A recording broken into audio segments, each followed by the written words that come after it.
안녕하세요. 자, 23장 강의 이어서 진행을 하도록 하겠습니다. 이번 시간에 하는 얘기는 뭐냐면 중첩된 구조체라는 건데요. 말을 어렵게 여러분들이 중첩된 구조체다 생각하실 거 없이요. 잠깐 우리가 그 그림을 좀 보도록 하겠습니다. 여기 보면은 포인트라는 구조체가 정의되어 있죠. 자, 이러한 포인트라는 구조체가 먼저 정의되어 있다고 가정을 해보자고요. 자, 그 다음에 서클이라는 구조체가 여기 등장을 했는데 얘의 멤버로 두 번째 멤버는 W형 변수가 왔고요. 그 다음에 첫 번째 멤버로는 포인트 구조체의 변수가 왔어요. 자, 그럼 제가 여러분들에게 반대로 한번 질문을 드리겠습니다. 자, 제가 지금 말씀드린 내용 중에서 이상한 거 있으세요? 없으세요? 이상한 거 없죠? 왜 이상한 게 없냐면 기본 자료용 변수도 올 수 있고 이미 정의되어 있는 구조체가 있다라고 하면 그 구조체 변수도 멤버로 올 수가 있는 겁니다. 사용자 정의 자료용 변수도 올 수 있는 거고 기본 자료용 변수도 올 수 있는 거죠. 그래서 더 이상 사실은 제가 여러분들에게 말씀을 안 드릴게요. 이게 중첩된 구조체다라는 이러한 용어가 중요한 것이 아니라 이 현상 자체를 갖다가 그냥 자연스럽게 받아들이는 것이 훨씬 더 중요합니다. 그래도 한번 결론을 내려보면은요. 다른 구조체의 변수도요. 자, 지금 정의되는 구조체의 멤버로서 올 수 있다. 이 정도만 여러분들 그냥 한 번 더 정리를 하시기 바랍니다. 자, 그러면 구조체를 갖다가 구조체 변수를 멤버로 지녔을 경우에 초기화되는 문법적 요소가 어떻게 또 변경이 되는지 한번 얘기를 해보죠. 근데 이걸 갖다가 제가 다시 말씀드리기가 참 좀 그렇습니다. 왜냐면 이미 여러분들이 1차원 배열 초기화하는 방법, 그 다음에 다차원 배열 초기화하는 방법, 그 다음에 구조체 변수 초기화하는 방법도 우리가 이미 한번 했었죠. 그런데 굳이 구조체 변수가 멤버로 등장한다고 해서 초기화되어지는 방법이 좀 차이가 나지 않느냐. 그것 때문에 사실은 그림을 갖다가 지금 다시 제시를 해드리는 건데 여러분들이 아마 대략 감을 잡으실 수 있으실 거예요. 여러분들이 이렇게 되는 경우에 이렇게 될 거다. 지금까지 우리가 초기화했던 초기화 리스트를 여러분들이 고민해 보시면 답이 다 나오거든요. 근데 그게 아마 한 80~90%는 적중을 할 겁니다. 그래서 계속 제가 말씀드리는 것만 이해하려고 그러지 마시고요. 여러분들이 먼저 앞서서 고민해 보시기 바랍니다. 그럼 제가 질문을 드릴게요. 자, 서클이라는 구조체가 이렇게 정의되어 있는데 초기화 리스트에 이렇게 등장을 했습니다. 어떻게 초기화가 이루어질까요? 뻔한 거 아니겠습니까? 자, 제일 먼저 등장하는 것이 구조체 변수죠. 포인트라는 구조체 변수입니다. 그러니까 얘 먼저 채울 거라고요. 자, 근데 얘를 보니까 x와 y가 있네요. 그죠? 따라서 첫 번째 게 x, 두 번째 게 y를 채울 겁니다. 이렇게요. 그죠? 자, 그리고 다음에 세 번째로 radius라는 변수가 오니까 그것을 3.02 radius라는 변수를 채우게 되겠죠. 그래서 이렇게 해서 생성되는 C라는 이름의 서클 구조체 변수는 이러한 형태로 그 메모리 공간에 할당이 되고 초기화가 될 겁니다. 자, 어려운 부분은 아니니까 요 정도에서 그냥 바로 넘어가도록 하겠습니다. 자, 예제는 여러분들이 한번 실제로 실행을 해보시면서 이렇게 되는지 한번 확인해 보시기 바랍니다. 한 가지만 제가 먼저 말씀을 드릴게요. 예를 들어서요, 요거는 우리가 확인을 해봐야 되겠네요.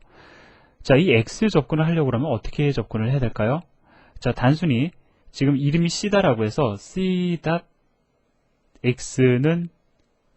10이다. 가능할까요? 불가능합니다. 왜? C라는 구조체 변수 입장에서는 자기의 멤버가 무엇하고 무엇이냐면은 포인트 구조체 P, 구조체 변수 P, 얘는 P죠. 그 다음에 레디어스 두 개밖에 없는 거라고요. P 안에 X와 Y가 있는 거죠. 그러면 어떻게 접근해야 됩니까? C라는 구조체 변수의 멤버 P, 그죠? 이렇게 접근을 해야 되겠죠? P라는 멤버의 무엇이죠? X는 10이다. 이렇게 넣어서 접근을 해야지 접근이 가능하겠죠. 예제를 그냥 같이 한번 보도록 하겠습니다. 오버랩 시드라는 예제를 보고요. 좀 변경하는 과정도 한번 거쳐보는 게 좋겠네요.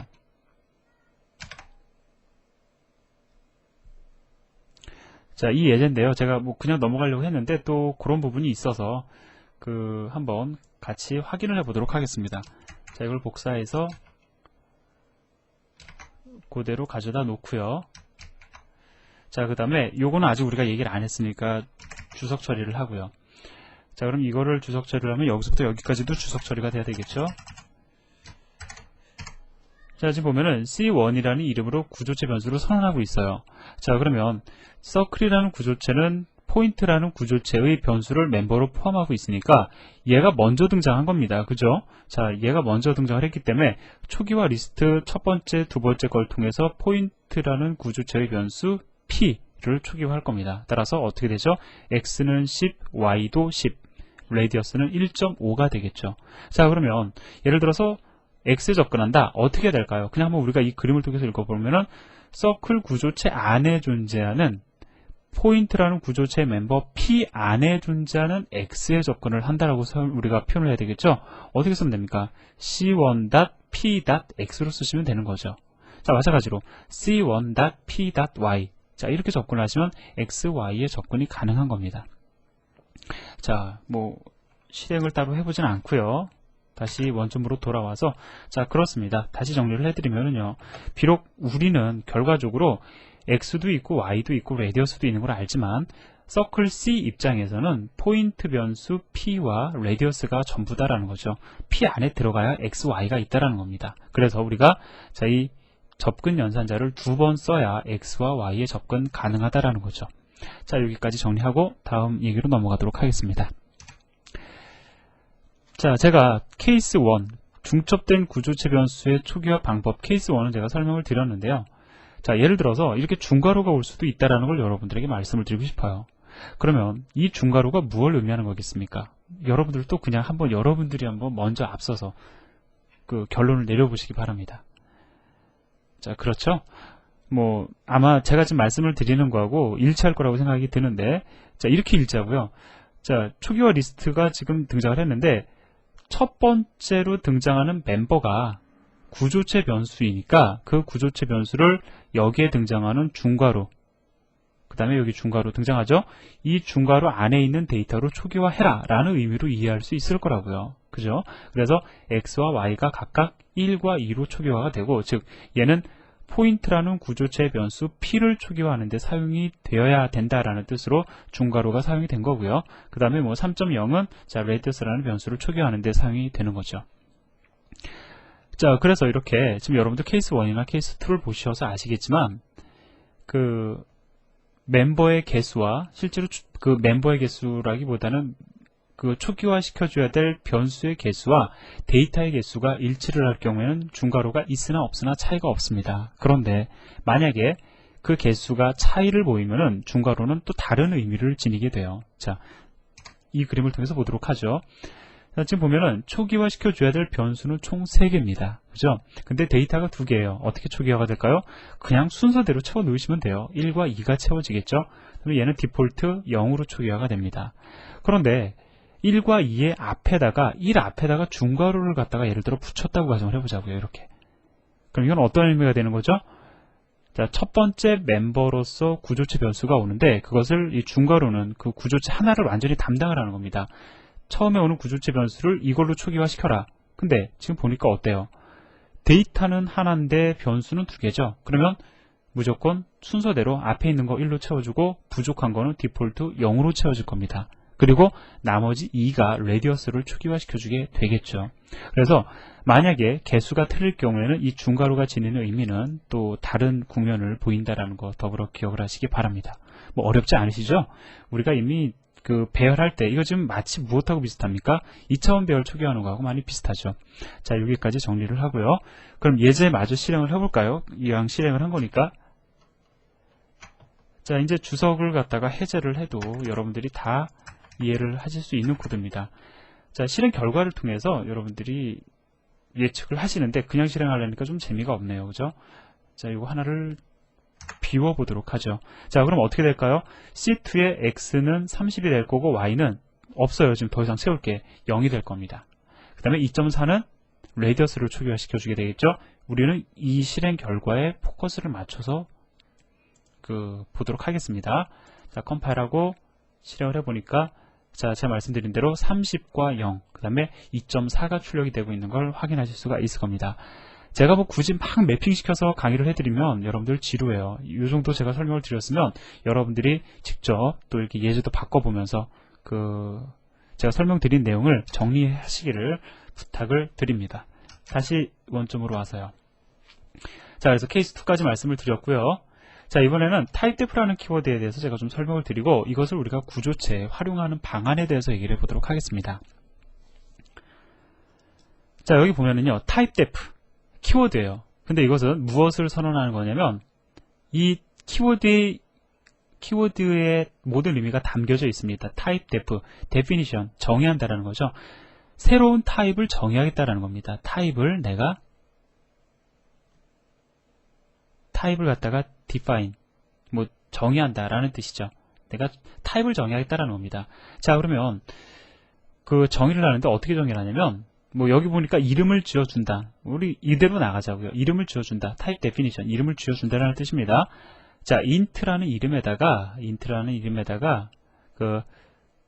다시 얘기를 할게요. 자, int라는 기본 자료용에다가 int라는 이름을 지어주는 겁니다. 자, 그럼 이름을 지어줬어요. 그러면은 사실 int도 이름이죠. 근데 이 이름을 하나 더 지어준 겁니다. int a라고 선언할 수 있었던 것을 int는 이름이 이렇게 우리가 이름을 지어줬어요. 자, 따라서 이걸 대신해서 int a라고 선언할 수도 있다라는 거죠. 이 둘은 이 typedef라는 키워드에 의해서 완전히 같은 의미를 지니게 되는 겁니다. 그래서 이름을 지어줍니다. 자, 기본 자료용 int에게 int라는 이름을 지어줘서 이 둘을 동일시하겠다라는 뜻이 되는 거예요. 자, 그러면 예제를 통해서 한번 보도록 하죠. 예제를 보면 여러분들이 조금 당황스러우실 수도 있습니다. 자, 요거를 제가 그대로 복사해서요. 여기다가 가져다 놓고 그 다음에 한번 같이 읽어보도록 하자고요. 지금 보면은 자, 이거는 우리가 이제 쉽게 읽을 수 있어요. 앞에서 봤던 거니까. 그죠? 자, int라는 이름에다가 이 int라는 이름을 붙여줌으로 인해서 이 둘을 동일시하겠다라는 뜻이죠. 이것을 위치에다 이것 써도 되게끔 하겠다라는 뜻입니다. 근데 여기 보니까는 첫 번째, 두 번째, 세 번째 이렇게 단락이 세 개로 나뉘어져요. 그죠? 그러니까 이거를 여기까지를 이름으로 봐야 될지 여기까지를 이름으로 봐야 될지 상당히 혼돈스러우실 겁니다. 기준은 뭐냐면요. 제가 한 가지만 말씀을 드리면 이 문제가 다 해결이 됩니다. 가장 오른쪽에 있는 이름이 바로 새로 정의되는 이름이에요. 즉 int 포인터를 갖다가 p 언더바 int라는 이름을 지어주어서 얘와 얘를 동일시하겠다라는 뜻이 되는 겁니다. 하나만 더 볼까요? 자, 하나, 두 개, 세 개, 네 개, 한 네 개의 구문으로 지금 이루어져 있는데요. 맨 오른쪽에 있는 거 p 언더바 u 캐릭터라는 이 이름을 이거하고 동일시하겠다라는 뜻이 되는 거예요. 자, 따라서 기준은 가장 오른쪽에 있는 이름이다. 이것만 기억하시면 이제 다 이해가 돼요. 그죠? 그러면 예를 들어서요. p 언더바 u 캐릭터. 자, 이 이름이 무엇과 동일시되고 있는 거죠? unsigned 캐릭터 포인터. 여기에다 이 이름을 붙여준 거니까 얘와 얘는 동일시되는 거죠. 이 선언을 여기다 직접 써주시나 아니면 p 언더바 u 캐릭터라는 이름을 대신 넣어주시나 완전히 같은 의미를 지니게 되는 겁니다. 자, 얘가 지니는 의미 아시겠죠? typedef라는 키워드가 어떠한 의미를 지니는지 아셨을 겁니다. 자, 그러면 이제 이걸 통해서 여러분들 아실 수 있는 거는 이렇게 아주 문장이 길어지는 경우에 어떤 선언이 상당히 길어질 경우에 자료용 선언이 상당히 길어지잖아요. 지금 이러한 경우에 아주 간단한 이름을 더불어 어떠한 의미를 지니는지 이 의미를 부여한 적절한 이름을 통해서 이렇게 선언을 대체할 수 있다는 거 반드시 기억을 하시기 바라고요. 이 특성을 우리가 구조체 변수 선언하는 데 활용할 겁니다. 자, 어떻게 활용하게 되는지 한번 보도록 하자고요. 자, 여기 보시면은 자, 데이터라는 구조체가 정의되어 있습니다. 그죠? 자, 데이터라는 이름의 구조체가 정의되어 있는데 그 다음 줄에 typedef 키워드가 오고 있어요. 즉, 가장 오른쪽에 존재하는 이름과 얘를 갖다가 동일시하겠다라는 뜻이죠. 얘에다가 이 이름을 하나 더 붙여주겠다라는 겁니다. 자, 그래서 우리가 보통 구조체 이렇게 선언하죠. 구조체 변수 struct data d라고 선언을 하죠. 근데 struct data라는 얘에다가 데이터라는 이름을 붙여줬어요. 그럼 얘는 어떻게 쓸 수 있습니까? 그냥 단순히 데이터라고 쓸 수 있다라는 거죠. 그냥 데이터 D라고 써도 된다라는 겁니다. 자, 어때요? 이제 드디어 우리의 그 소원을 풀었습니다. 사용자 정의 자료용도 기본 그 기본 자료형처럼 그냥 이름만 쓰고 변수 이름 써서 선언하게 해달라. int라는 기본 자료형이 있으면 우리가 int d 쓰잖아요. 그죠? 데이터라는 사용자 정의 자료형 정의했으니까 데이터 d로 쓰게 해달라. 가능해졌죠? typedef라는 키워드의 선언을 이용해서 가능해진 겁니다. 자, 그런데 되게 보면은요, 여러분들 이렇게 우리는 지금까지 공부해 왔지만 이 선언보다 얘가 훨씬 더 간결하죠. 그러다 보니까 보통은 이렇게 변수 선언 안 하고요, typedef 선언한 다음에 이렇게 선언을 합니다. 그래서 일반적으로 구조체에 대한 정의가 오고 그 구조체를 기반으로 typedef 선언이 와요. 자, 따라서 그 편의성을 위해서 이 두 개를 갖다가 독립적으로 선언하지 않고 동시에 선언할 수 있는 방법을 제시하고 있습니다. 그래서 이렇게 선언을 하셔도 되는 거예요. 자, 근데 이거를 갖다가 이걸 좀 읽기가 조금 어렵습니다. 그냥 읽으려니까 좀 저도 잘 안 되더라고요. 그냥 여러분들이 문맥적으로 아, 이건 이거하고 같은 표현이구나 이렇게 이해를 하시면 가장 좋은 거고, 그게 그냥 느낌상 와닿으면 가장 좋은 거고요. 그게 안 되면은 어떻게 좀 읽어서 제가 이거를 갖다 끊어서 설명을 드려야 되는데, 자, 제가 한번 시도를 해보겠습니다. 자, 지금 보면은 일단은 이걸 먼저 읽어보도록 하죠. typedef, 나는 데이터라는 이름을 정의하겠다라는 거죠. 나는 데이터라는 이름을 정의하겠다라는 겁니다. 무엇을 정의를 하냐면, 자, 구조체 struct data, 데이터라는 이름의 구조체를 정의함과 동시에 데이터라는 이름을 정의하는데, 이 데이터라는 이름은 struct data를 대신하는 이름이다 라고 이해를 하시면 좋겠네요. 좀 길죠? 한번 다시 해볼까요? 자, typedef라는 키워드를 통해서 나는 데이터라는 이름을 정의를 하는데, struct data라는 구조체를 정의함과 동시에 struct data라는 이 선언을 데이터라는 이름으로 정의하겠다라는 뜻이 됩니다. 뭐 나름대로 저는 이제 이렇게 읽어드렸는데, 여러분들이 딱 들으셨을 때 아, 이거보다는 저 지금 강의하는 강사가 이렇게 표현을 하는 게 더 좋을 텐데라는 어떤 선언이 있으시면은 그 게시판에도 한번 올려주시고요. 그리고 공유하시기 바랍니다. 일단 가장 중요한 건 느낌상 이게 이거랑 같은 거구나, 어떤 느낌상 오시면 그게 가장 좋은 겁니다. 자, 일단 저는 나름대로 한번 읽어드렸으니까 여러분들의 조금 더 참신한 어떤 그런 표현 방법 저도 또한 기대를 하겠습니다. 자, 그러면 이 예제를 통해서 실제로 이것이 같은 의미를 지닌다라는 거 여러분들이 한번 정리를 하시고요. 자, 지금 언뜻 보니까 잠깐 앞으로 다시 넘어가서 읽어보도록 하죠.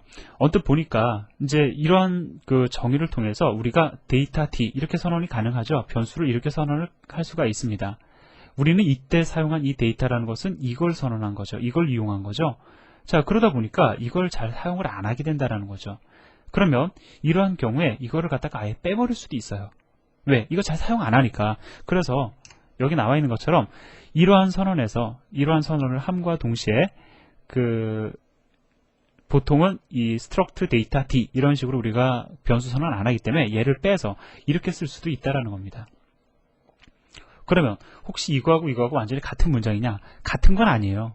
왜 그러냐면 이렇게 이렇게 정의를 하실 경우에 우리는 두 가지로 구조체 변수를 선언할 수 있습니다. 데이터 D. 자, 이렇게 우리가 예전에 쓰던 방식도 가능하고 그냥 데이터 D 이것도 가능해요. 자, 이거는 구조체 이름 데이터를 이용해서 선언한 거고요. 그 다음에 이거는 자, typedef에 의한 이름 이걸 이용해서 선언한 게 되는 거죠. 그런데 여기 보니까 구조체 이름이 없어요. 자, 따라서 이러한 선언이 불가능해지는 겁니다. 그렇기 때문에 100% 같다고 이야기할 수는 없겠죠. 자, 이해되셨으면은 자, 제가 한 가지만 더 말씀을 드립니다. 뭐냐면 구조체는 가급적이면은 지금 우리가 항상 그 변수 선언하는 데만 포커스를 맞춰서 정의할 게 아닙니다. 왜냐면 구조체는 나름대로 기능을 가지고 목적을 가지고 탄생한 거거든요. 그러면 이름을 지니는 게 좋아요. 예를 들어서 int라는 키워드 이름이잖아요. 그죠? 얘는 구조체 자체에 대한 이름은 아닙니다. 그죠? 그래서 비록 이렇게 여러분들이 정의를 하시고 이렇게 변수 선언이 가능하다 할지라도 이름이 같아도 상관없습니다. 달라도 상관없어요. 가급적이면 이렇게 이름을 생략하는 형태보다는 저는 이거 별로 안 좋아합니다. 뿐만 아니라 뭐 다른 사람들이 봐도 객관적으로 그리 좋은 선언이라는 표현은 못 받아요. 반드시 구조체는 이름을 갖다가 이렇게 주어주는 여러분들이 그 습관을 들여주시기를 부탁을 드립니다. 자, 그래서 이 두 개를 비교하는 예제가 def struct 3.c라는 예제를 통해서 제시를 하고 있는데, 제가 여기까지 설명을 드렸으면 여러분들 충분히 개인적으로 이해가 다 될 거라고 생각이 들고요. 넘어가도록 하죠. 자, 이제 드디어 구조체에 대한 얘기가 일반적인 것이 다 끝났습니다. 자, 이제 공용체에 대한 얘기 남아 있고요. 사용자 정의 자료형은 구조체가 다가 아닙니다. 공용체가 있고 또 열거형이라는 것이 있는데 이 내용에 대해서는 다음 시간에 이어서 진행을 하도록 하겠습니다. 여러분들 수고하셨습니다.